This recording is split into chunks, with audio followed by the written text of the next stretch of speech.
அழகின் தமிழ் மொழிக்குள் உங்களை வரவேற்கின்றது. கதை சொல்றது என் பொறுப்பு, காட்சிப்படுத்துறது உங்க பொறுப்பு. ஒரு காட்டுல ஒரு முனிவர் தவம் செஞ்சுட்டு இருந்தாரு.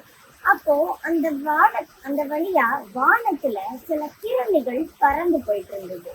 அதை பார்த்த அந்த முனிவர், நீங்கெல்லாம் எங்க போறீங்க அப்படின்னு கேட்டதும் அந்த கிருமிகள் சொல்றாங்க, பக்கத்துல இருக்க கிராமத்துல நோயை பரப்புறதுக்காக நாங்க போறோம் அப்படின்னு சொன்னதும், நீங்க அப்படி செய்யக்கூடாது அப்படின்னு சொன்னதும் கிருமிகள் சொல்றாங்க, இது இயற்கை எங்களுக்கு விதித்த விதி, நாங்க இதை செஞ்சுதான் ஆகணும்னு சொன்னதும் முனிவர் சொல்றாரு, சரி நீங்க இயற்கை சொல்றதுனால வெறும் 50 பேரை மட்டும் நீங்க நோய் பரவ செய்ய நான் அனுமதி கொடுக்குறேன் அப்படின்னு சொன்னதும், சரி கண்டிப்பா நாங்க 50 பேருக்கு மேல கிருமியை பரப்ப மாட்டோம் அப்படின்னு சொல்லிட்டு அந்த கிருமிகள் எல்லாம் உள்ளுக்கு போறாங்க.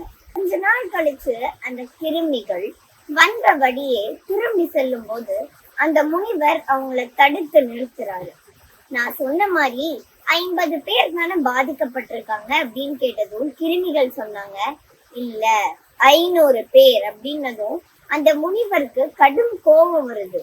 நீங்க என்கிட்ட வாக்கு கொடுத்துட்டு தானே போனீங்க வெறும் 50 பேருன்ட்டு, இப்போ நான் உங்களை சபிக்க போறேன்னு அவர் கைய உயர்த்தும் போது அந்த கிருமிகள் சொன்னாங்க, ஐயா நாங்க 50 பேரை மட்டும்தான் தாக்கணும், ஆனா இந்த நோய் எனக்கு வந்துருமோன்ற பயத்தினாலேயே 450 பேர் எங்க கிருமியா எங்களால பாதிக்கப்பட்டிருக்காங்கன்னதும் அந்த குரு பயம்ன்றது எவ்வளவு பெரிய பாம்பா நம்ம காலை சுத்தி நிக்கும்ன்றத புரிஞ்சுக்கிட்டாரு.